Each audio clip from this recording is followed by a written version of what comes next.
Di sebuah desa kecil yang tersembunyi di balik hutan tropis Maluku, kepercayaan lama dan ketakutan membutakan hati penduduknya. Dalam badai prasangka, seorang nenek tua bernama Mak Asih menjadi korban. Namun, di tengah keterasingannya, Mak Asih menemukan keajaiban yang mengubah nasibnya dan desanya selamanya. Assalamualaikum warahmatullahi wabarakatuh. Sebelum menyimak kisahnya, silahkan tekan tombol subscribe terlebih dahulu, dan tinggalkan komentar dengan menuliskan sholawat sebagai bentuk rasa cinta dan penghormatan kita. Selamat menonton.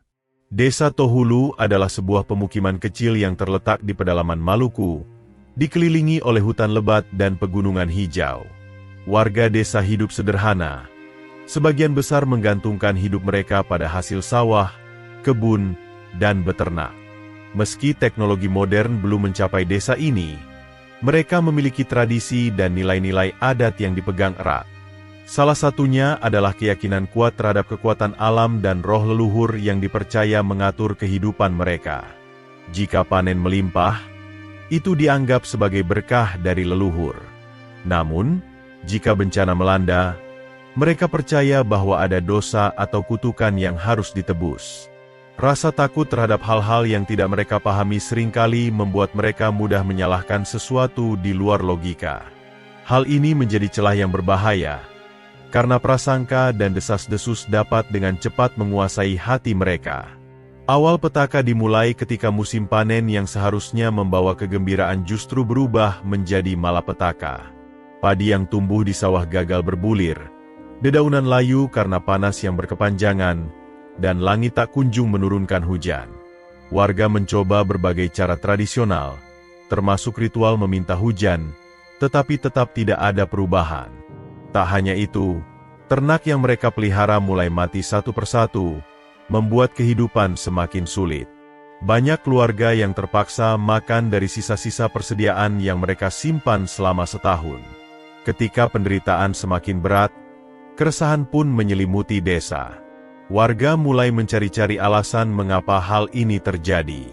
Mereka percaya ada sesuatu yang tidak beres, bahwa bencana ini bukan sekadar fenomena alam, melainkan tanda kemarahan dari dunia yang tak terlihat.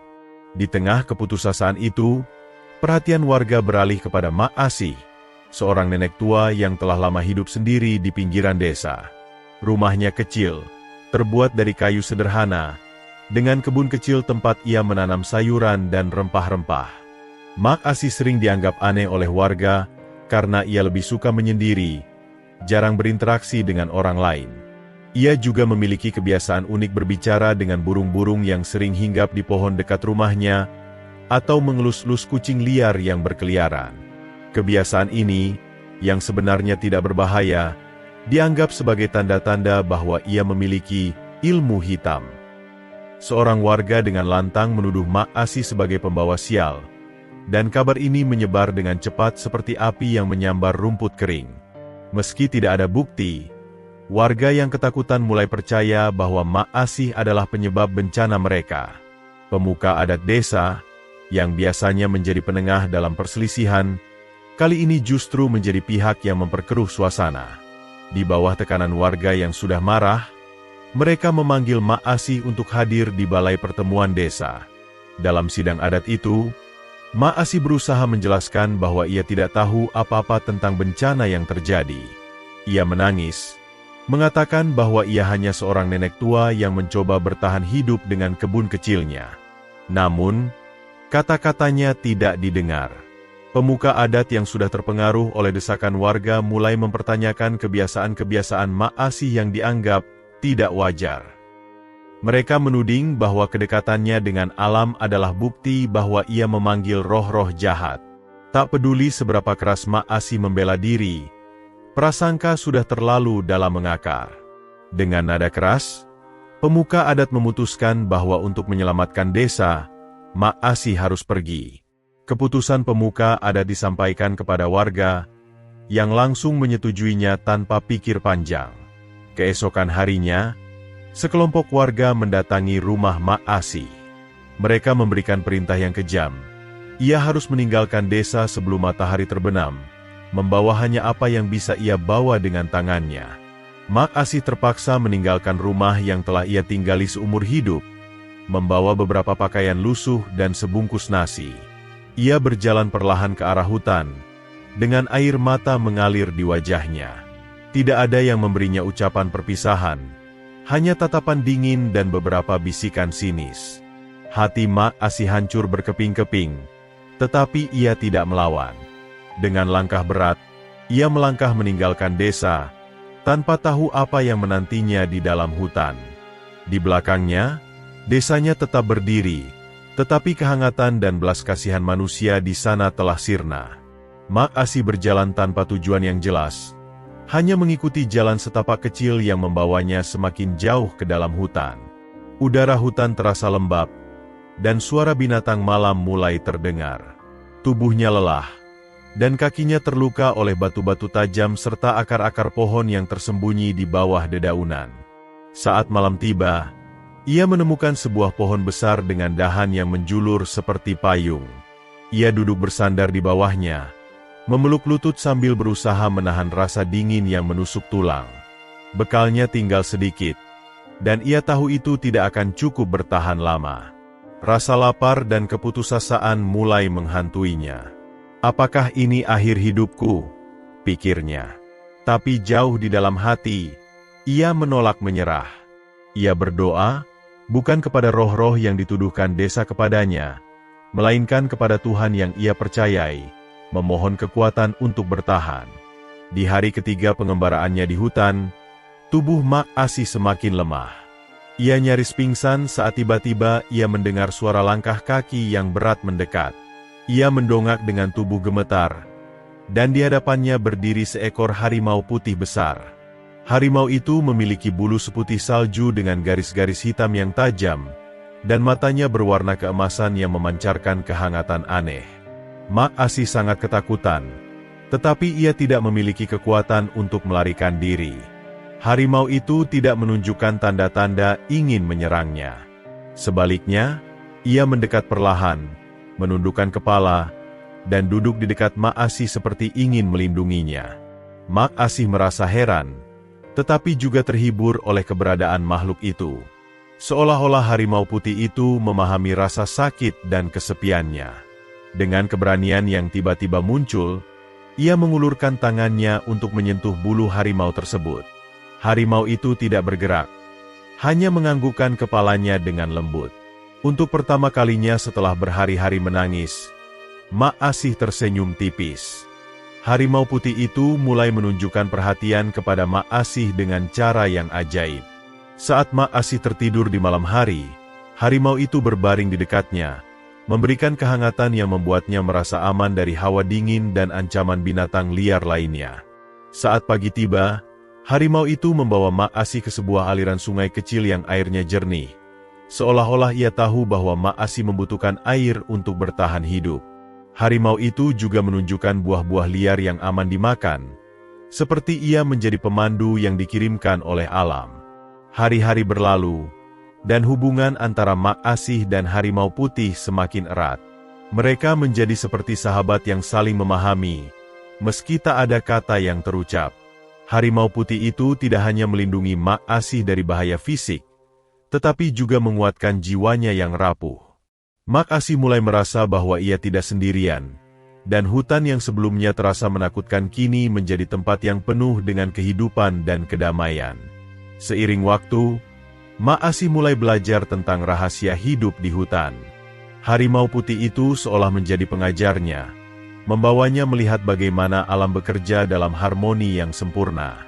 Ia memperhatikan bagaimana burung-burung mencari makan dengan kesabaran, bagaimana pohon-pohon besar memberikan tempat berlindung bagi makhluk kecil, dan bagaimana aliran sungai yang tenang membawa kehidupan ke seluruh hutan. Mak Asih menyadari bahwa alam tidak pernah membawa dendam atau kejahatan. Ia hanya memberikan apa yang dibutuhkan, asal manusia tahu cara menghormatinya. Kehidupan Mak Asih berubah dari penderitaan menjadi pembelajaran mendalam. Ia memahami bahwa meski manusia mengusirnya, alam tidak pernah meninggalkannya. Harimau putih itu menjadi simbol dari keseimbangan ini, kuat tetapi tidak kejam, melindungi tanpa pamrih. Sementara itu, desa Tohulu semakin menderita. Kekeringan yang awalnya hanya merusak panen, kini meluas menjadi krisis yang mengancam kehidupan seluruh warga.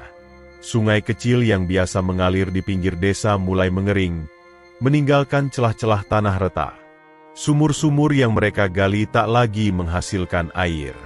Anak-anak menangis kehausan, dan orang-orang dewasa mulai panik. Mereka mencoba segala cara, dari melakukan ritual adat hingga meminta bantuan dari desa tetangga, tetapi tidak ada yang berhasil. Seorang pemuka adat akhirnya berkata dengan suara gemetar, "Mungkin ini adalah balasan karena kita telah mengusir Mak Asih." Awalnya, beberapa warga menolak gagasan itu. Mereka merasa tidak mungkin seorang nenek tua yang tak berdaya bisa membawa malapetaka sebesar ini. Tetapi ketika malam tiba, banyak warga mulai bermimpi aneh. Dalam mimpi mereka, Mak Asih terlihat duduk di tengah hutan bersama seekor harimau putih, dikelilingi oleh pepohonan hijau dan aliran sungai yang segar.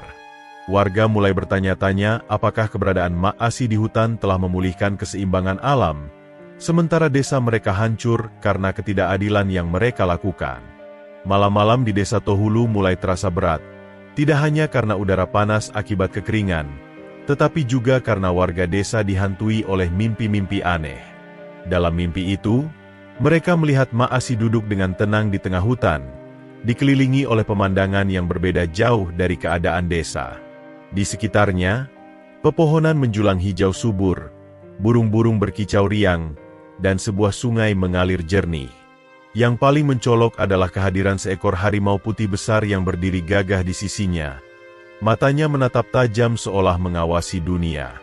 Dalam mimpi, Mak Asih tidak berkata apa-apa, tetapi wajahnya memancarkan kedamaian dan kekuatan, seolah ia menjadi bagian dari hutan itu sendiri. Banyak warga yang terbangun dengan perasaan gelisah, bertanya-tanya apakah mimpi itu adalah pesan dari alam atau tanda bahwa mereka telah melakukan kesalahan besar. Kabar tentang mimpi ini menyebar di antara warga, dan mereka mulai percaya bahwa Mak Asih kini menjadi penjaga hutan, sementara desa mereka dilanda murka karena perbuatan mereka yang tidak adil. Desas-desus tentang kutukan mulai menyebar di desa. Awalnya, hanya sedikit warga yang mempercayai bahwa pengusiran Mak Asih adalah penyebab kekeringan. Namun, seiring dengan semakin parahnya kondisi desa, suara-suara itu semakin lantang. "Apa yang kita lakukan kepada Mak Asih tidak benar," ujar seorang ibu tua di salah satu pertemuan desa. Kata-katanya mengguncang hati banyak orang. Orang-orang mulai mengingat kembali bagaimana mereka memaksa seorang nenek tua meninggalkan rumahnya tanpa alasan yang jelas, hanya berdasarkan ketakutan dan prasangka. Perasaan bersalah perlahan-lahan menyelimuti desa. Namun, pemuka adat tetap bersikeras bahwa mereka tidak boleh terburu-buru membuat kesimpulan. Ia mencoba menenangkan warga dengan mengatakan bahwa bencana ini adalah ujian dari leluhur, bukan akibat dari perbuatan mereka. Namun, argumen ini mulai kehilangan kekuatannya, terutama setelah semakin banyak warga yang bermimpi tentang Mak Asih. Sebagian besar dari mereka mulai percaya bahwa alam tengah memberikan pelajaran kepada mereka. Setelah berminggu-minggu menderita tanpa perubahan, warga desa akhirnya mencapai titik di mana mereka tidak lagi bisa menyangkal bahwa sesuatu harus dilakukan. Dengan suara bulat, mereka memutuskan untuk mencari Mak Asih dan memohon pengampunan darinya. Pemuka adat yang sebelumnya ragu kini memimpin perjalanan ini, bersama beberapa warga lain yang cukup berani memasuki hutan. Mereka membawa sesajen berupa makanan, kain tenun, dan bunga-bunga sebagai simbol permintaan maaf mereka. Dalam hati, mereka tidak tahu apa yang akan mereka temui. Apakah Mak Asih masih hidup? Apakah ia akan memaafkan mereka? Ketakutan dan keraguan menyelimuti perjalanan mereka. Hutan itu, yang biasanya dianggap sebagai tempat yang penuh bahaya, kini terasa lebih menyeramkan, seolah mereka sedang berjalan ke dalam penghakiman. Tetapi mereka tahu, apapun yang terjadi, mereka harus menemukan Mak Asih, karena ia adalah satu-satunya harapan mereka untuk mengembalikan keseimbangan yang telah hilang. Setelah berhari-hari menyusuri hutan, Kelompok pencari akhirnya menemukan sebuah tempat yang terasa magis. Mereka tiba di sebuah lembah kecil, di mana pepohonan tumbuh lebat dan sungai kecil mengalir dengan jernih. Di tengah tempat itu, mereka melihat Mak Asi sedang duduk di atas batu, dikelilingi oleh burung-burung yang hinggap di sekelilingnya. Di sampingnya, harimau putih yang selama ini hanya mereka lihat dalam mimpi berdiri dengan gagah, menatap kedatangan mereka tanpa rasa takut. Tubuh harimau itu besar, dengan bulu putihnya yang berkilauan di bawah cahaya matahari yang menembus dedaunan. Warga yang datang tertegun, merasakan campuran rasa kagum dan takut. Beberapa dari mereka berlutut dengan gemetar, menangis karena malu dan bersalah. Pemuka adat maju perlahan, meletakkan sesajen di tanah di hadapan Mak Asi. Dengan suara yang penuh penyesalan, ia berkata, "Mak Asi, kami telah melakukan kesalahan besar. Kami mohon maaf atas apa yang telah kami lakukan kepadamu. Kami datang memohon pengampunanmu dan meminta agar kau kembali ke desa." Kata-katanya penuh dengan kejujuran, tetapi Mak Asi hanya diam, menatap mereka dengan tatapan yang sulit diterjemahkan. Warga desa, satu persatu, mulai mengungkapkan penyesalan mereka. Mereka menangis dan memohon kepada Mak Asi untuk memaafkan mereka, menyebutkan nama-nama anak-anak mereka yang kini menderita akibat kekeringan. Mereka mengakui bahwa mereka telah bertindak atas dasar ketakutan, bukan kebenaran, dan bahwa mereka telah membuat Mak Asi menjadi korban tanpa alasan. Mak Asi mendengarkan semuanya dengan hati yang berat. Ia merasakan sakit dari perlakuan yang ia terima, tetapi ia juga melihat kesungguhan dalam mata mereka. Ia menarik napas dalam-dalam, kemudian berbicara dengan suara yang tenang tetapi penuh makna. "Aku bukan siapa-siapa," katanya. "Aku hanyalah seorang nenek tua yang mencoba bertahan hidup. Alam ini adalah saksi atas semua yang terjadi. Jika kalian sungguh-sungguh ingin memohon pengampunan, mulailah dengan mengubah cara kalian memperlakukan satu sama lain dan juga alam." Kata-kata itu menusuk hati warga desa, membuat mereka menyadari bahwa pengampunan bukan hanya sebuah permintaan, tetapi sebuah tanggung jawab untuk menjadi lebih baik. Setelah mendengar permohonan maaf warga desa, Mak Asi terdiam sejenak, menatap wajah mereka satu persatu. Ia dapat melihat rasa bersalah yang dalam, tetapi juga ketulusan dalam permintaan mereka. Harimau putih di sisinya tetap berdiri, seperti seorang penjaga yang menunggu keputusan majikannya. Mak Asi kemudian berkata, "Kalian telah menyakiti hatiku, tetapi alam ini mengajarkan untuk memberi, bukan menyimpan dendam. Jika kalian benar-benar ingin perubahan, kalian harus belajar menghormati kehidupan, baik manusia maupun alam." Harimau putih itu tampak menggeram pelan, seolah mendukung kata-kata Mak Asi. Dengan hati yang berat, ia menambahkan, "Aku akan kembali ke desa, tetapi hanya jika kalian mau menghapus kebencian dan prasangka dari hati kalian.